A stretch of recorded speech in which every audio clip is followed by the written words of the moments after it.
Kevin, Joe Ilaw, igagalang siya, aalawin at pagkamamahalin habang ikaw ay nabubuhay. Amen. Palapakan natin ang Panginoon Diyos. Tayo ay saksi. Sila lahat. Amen.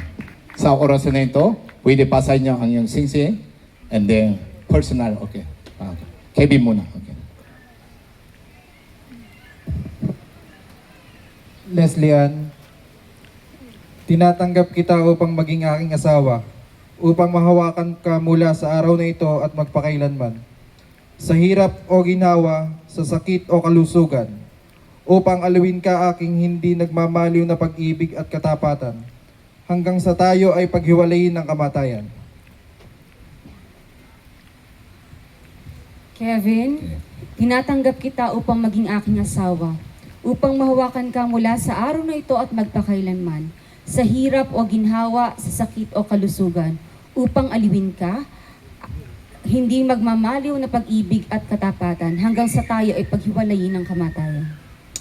May we request our ring bearer to please hand the ring.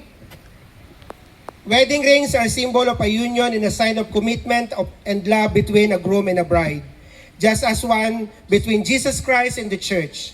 Its circular shape suggests that the union between a bride and a groom is endless, has neither a beginning nor an end. It just keeps going on and on. Their love is eternal, and they will be bound together for a lifetime. Their vows symbolize a promise to become one and share themselves totally, giving themselves, their lives, time, knowledge, wealth, and resources to one another. Alam natin, singsing. Okay, personal. Bago ang singsing ito, okay, personal pa muna. And then ilagay natin. Singsing nga ito. Kevin muna, yeah.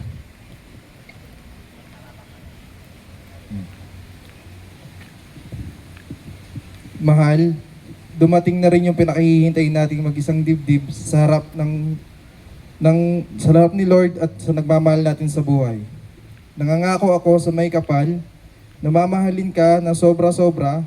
Sa araw-araw ikaw ang pipiliin ko. Mapagod man ako sa mundo, pero hindi ako mapapagod sa iyo. Ikaw ang magiging lakas ko, ako ang magiging sandalan mo. Bago tayo makarating sa puntong ito, madami tayong pinagdaanan. Madami tayong pagtatalo, pero kalimitan, ikaw ang laging panalo. May tampuhan tayo, pero tinatarayan mo ko. Kapag uuwi ako sa bahay sa kuta, tatanungin agad ako ng Inay Mayet, bakit ka uuwi? Tinarayan ka na naman ba? Sabi ko, hindi po, Inay. Binubuwan lang po.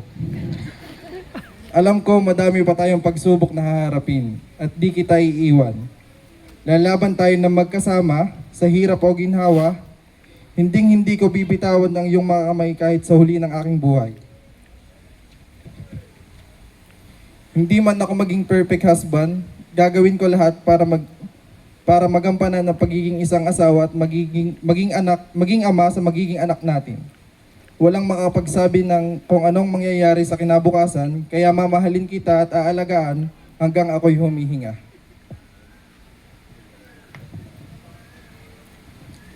Okay. Kevin, Yeah. ibinuko mo pa ako. Tsaka, hindi na. Hindi pala yun. Nakala ko po yun ng boss ko. Mahal, I used to believe that love was something you just feel. Something that people describe as butterflies in your stomach. Yung pag nakita mo siya, di ka matali.